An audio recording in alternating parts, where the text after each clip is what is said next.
dari kelompok 2. Saya Naila Putri Salsabila dari kelompok 2. Saya Farel Ramadan dari kelompok 2. Saya Yohana Nisnya dari kelompok 2. Saya Salwa Sausan Waibah Ramadhani dari kelompok 2. Menyatukan banyak pendapat bukanlah hal yang mudah untuk dilakukan, terlebih untuk menghasilkan sebuah keputusan yang berpengaruh besar bagi pejuang pemuda di Indonesia. Bangsa ini adalah bangsa yang terdiri atas cara berpikir pemudanya yang berbeda-beda, hingga dibutuhkan satu cara pandang untuk menyatukannya. Untuk menemukan suatu cara pandang itu pun para pemuda datang dari setiap daerah di Indonesia untuk mewakili organisasinya masing-masing. Mereka saling bertukar pendapat untuk menemukan titik terang dari pejuang pemuda di Indonesia.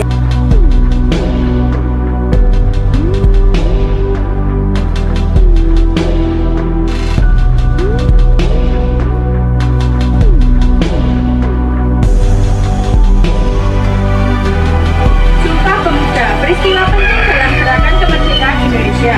Sumpah Pemuda adalah ikrar pemuda dan pemudi Indonesia. Ikrar ini digagas oleh Persatuan Pelajar-Pelajar Indonesia (PPPI) pada Kongres Pemuda 28 Oktober 1929. Sumpah Pemuda menjadi cikal bekal pergerakan pemuda untuk berjuang meraih kemerdekaan Indonesia. Sumpah Pemuda adalah satu tonggak utama dalam sejarah pergerakan kemerdekaan Indonesia. Ikrar ini dianggap sebagai kristalisasi semangat untuk menegaskan cita-cita berdirinya negara Indonesia.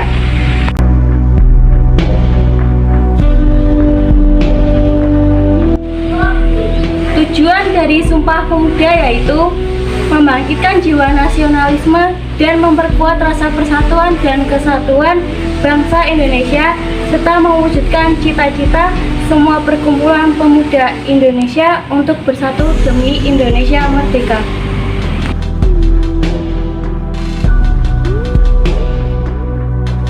Kongres Pemuda kedua yang diselenggarakan 2 hari 27 sampai 28 Oktober 1928 di Batavia atau kini bernama Jakarta. Keputusan ini menegaskan cita-cita akan tanah air Indonesia, bangsa Indonesia, dan bahasa Indonesia.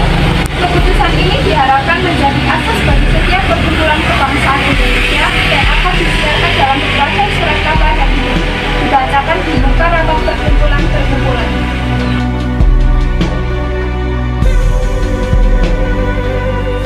Berikut tempat dirumuskannya naskah Sumpah Pemuda. 1. Gedung Katolik Jonglingan Bon. Lokasi pertama ini terletak di kawasan Lapangan Banteng, Jakarta Pusat yang saat ini ditempati oleh Yayasan Pendidikan Santa Ursula. Yang kedua, Gedung Osjaba Bioskop. Esokan harinya pada hari Minggu 28 Oktober 1928, rapat dilanjutkan di Gedung Osjaba Bioskop. Yang ketiga, Gedung Indonesia Swiss Kramat. Lokasi ketiga yang saat ini dikenal dengan Museum Sumpah Pemuda dan terletak di Jalan Kramat Raya 106, Jakarta Pusat menjadi saksi dari pembacaan hasil rumusan Sumpah Pemuda. Rumusan Kongres Pemuda ditulis oleh Muhammad Yamin pada secari kertas yang disodorkan kepada Sugondo ketika Mr. Sunario tengah berpidato pada sesi terakhir Kongres. Sebagai utusan kebantuan, sambil berbisik kepada Sugondo, saya mempunyai suatu formulasi yang lebih elegan untuk keputusan Kongres ini, yang kemudian Sugondo membubuhi para setuju pada secari kertas tersebut. Kemudian diteruskan kepada yang lain untuk para setuju juga. Sumpah tersebut awalnya dibacakan oleh Sugondo dan kemudian dibacakan oleh Yamin. Pengikrar Sumpah Pemuda. Berikut adalah nama-nama tokoh pemuda yang ikut dalam kongres tersebut.